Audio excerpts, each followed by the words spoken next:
There are videos with hundreds of thousands of views, millions of views of people being like, thank you so much, TikTok. You have made buccal fat removal so cringy that I will literally never consider it. Hey guys, what's up? It's your girl, Snitch. How are we doing? Looking a little different today, sounding a little different today. I realized I had to come to the conclusion that for some reason, my tiny reptilian brain will not allow my videos to be superb in quality in both visuals and sound. And I feel like for some reason, you guys would prefer sound. I know I would. So we're gonna have to deal with this big chunky monkey microphone in the frame, okay? I was gonna knit. I was like, you know, it'd be really cool, a series where like you make like shitty art and also talk shit. I think that's still coming, but I was afraid that the knitting needles would cause a little clanking, so I gotta get wooden ones. But then, well on my way to a new fixation, okay?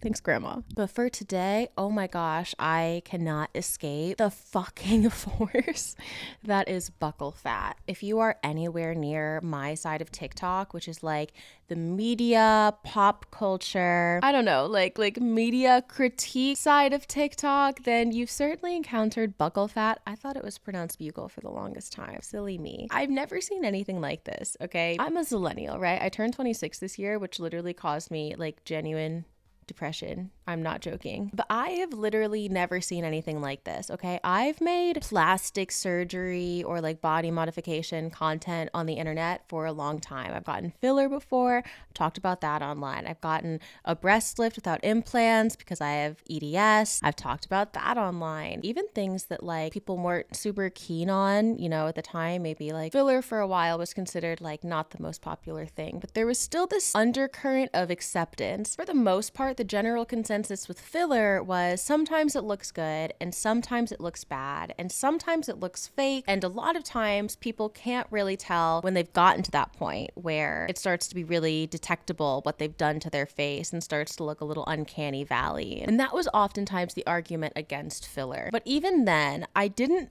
see people en masse saying that filler looked bad. This buccal fat situation, this all started, as so many things do, with Leah Michelle, okay?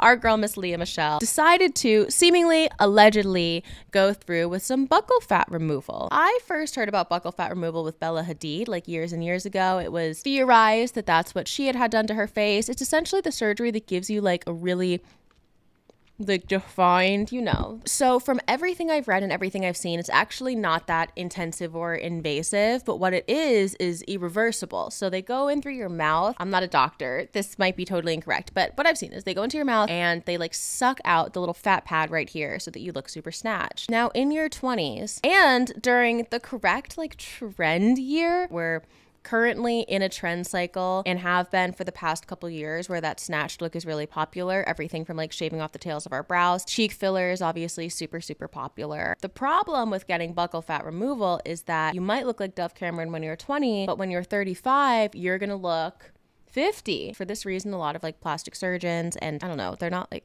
what do you call them?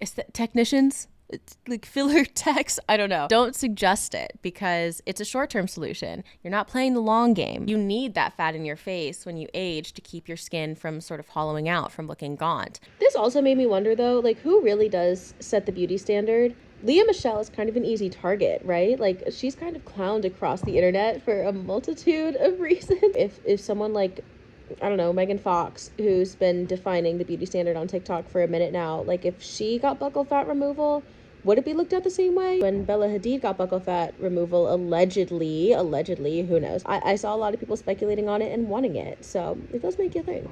I think we might see like a large generation of men and women who are going for this super, super snatched, stretched look. Skin is being stretched. Even with filler, this can happen where you overfill your face. Because your face is overfilled, if you don't keep up with these treatments, and even if you do, as you age, your skin gets thinner and thinner. You're not able to maintain this sort of overstuffed, overfilled appearance. And because of that, you start to look a little bit deflated and you actually start to age significantly more quickly because you don't have the natural fat in your face to give you that more youthful appearance, right? All makes sense. I think if it stopped there, it wouldn't even be something that I talked about. You know, I've seen different texts talk about why things like lip flip lips are bad because you can have like permanent like tooth exposure. I've seen people talk about why even just plain old filler can be really harmful because it can migrate to different areas on your face. And if you don't keep up with the treatments, again, your face can look really deflated. The way this buccal fat removal procedure is being dragged up and down the fucking TikTok sphere. There are videos with hundreds of thousands of views, millions of views of people being like, thank you so much, TikTok. You have made buccal fat removal so cringy that I will literally never consider it. Like, I love my round face now. And that's what I want to talk about today because I think that's fascinating. The fact that our bodies are subjected to trend cycles in the first place is absolutely absurd. It happens with men and women, but obviously women are just put through the juggernaut from the time we're born to now not only have to keep up with hair trends, makeup trends, clothing trends, but because body modifications are so commonplace, we as women are expected to modify our body appearance to keep up with trends. I've seen a lot of talk about how the like Tumblr grunge early 2000s type skinny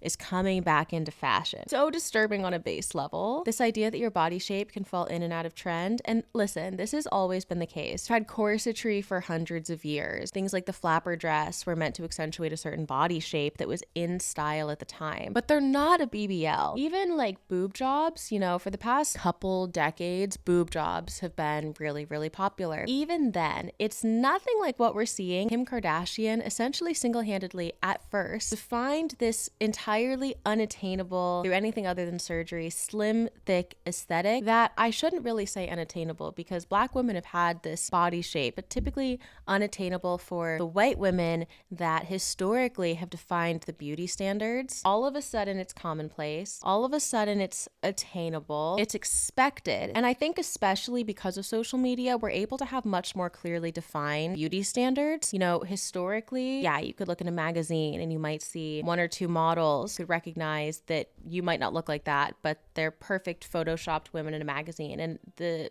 urge to compare yourself, I don't feel is as innate as you scrolling through TikTok and seeing 100 perfect women, you scrolling through Instagram and seeing that body type left, right, and center, because with enough posing and editing, anybody can achieve it. But our brains, even if we know that and we recognize that and we understand that, as we're seeing that visual media and we're seeing all these perfect bodies, like at least for my brain personally, it doesn't know how to distinguish that what I'm seeing isn't real. When I see those women in Skims dresses and it's just like the tiniest little waist and massive boobs and like massive hips and a big ass, and I'm looking at myself, listen, I fall into a lot of beauty standards. I'm thin in particular, but I'm kind of desexually thin. I've talked to some of my friends about, you know, social media and why my audience is so female centric. I have like 80% plus female audience across the board on Instagram, TikTok, everywhere. And they said it's because you're thin, you're desexualized, you don't have things like an ass or boobs to like bring men to your page. I recognize that I fall into the beauty standards of being thin, but when I do look at these women who have these big boobs and have this ass and these hips, it's like, God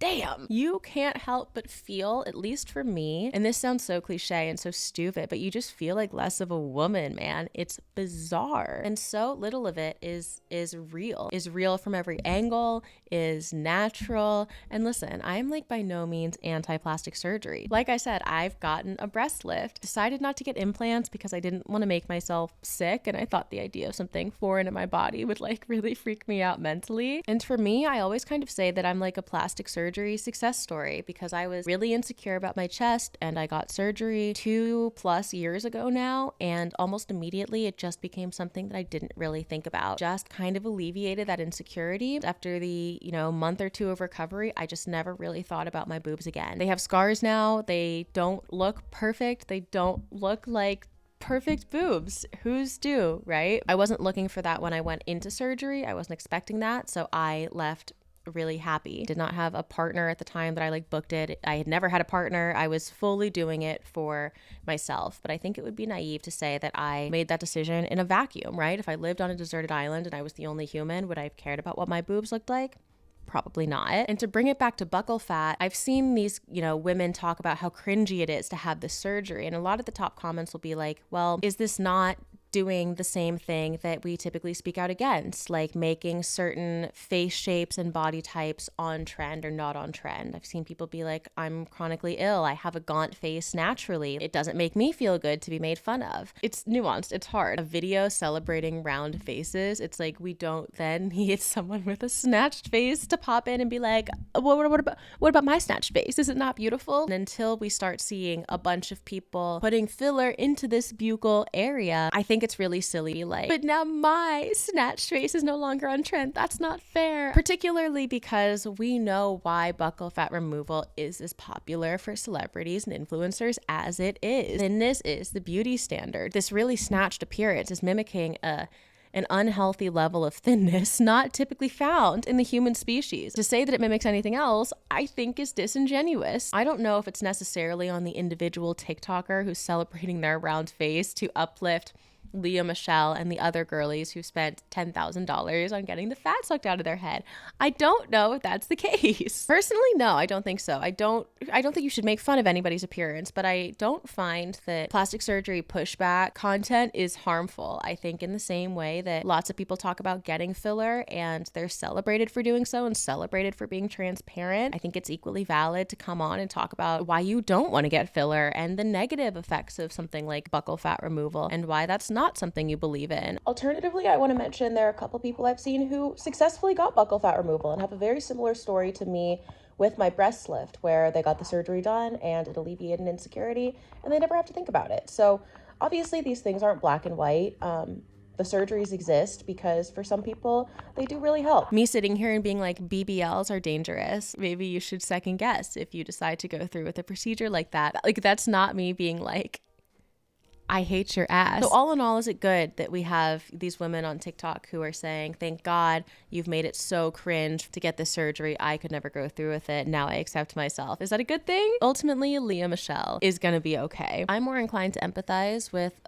anyone who has wanted to get some surgery for years and years and years because they're comparing themselves to celebrities who have already had the surgery. One day, because of a couple TikTok videos, decide they're A-okay with themselves. Like, I think that's a net positive. Anything in pop culture, the pendulum always swings. We went through a period where it was so commonplace to get filler. It makes sense that we're now starting to see a shift into natural faces, natural beauty, clean beauty, things like that. Again, this is just bodies and faces going in and out of style. Really intersectional, because a lot of what's been stylish in the past couple years have been more ethnic features. So I do wonder when the pendulum swings back if we're gonna see things like naturally large lips go out of fashion. Probably. That's always the case with the beauty standard, and to be completely honest, there's literally nothing we can do about it. It's set in place to sell us products and to sell us things like surgeries. So the more cultural consciousness towards self-acceptance without any modification, truly the better. But I would love to hear what you guys think. Let me know down below. Do things like these TikTok videos and TikTok comments make you more or less inclined to try plastic surgery, non-invasive procedures? And overall, do you think as kind of a society we're moving away from that? What does that mean for women who have gotten things that are irreversible, like buccal fat removal or even a BBL? I would love to hear what you guys have to say down below. I think my next video like this is going to be on the corn industry. So if you're interested in that, subscribe, like this video if you like this more casual, chill format. And thank you for being my friend today and always. I'll see you guys in the next one. Bye, guys.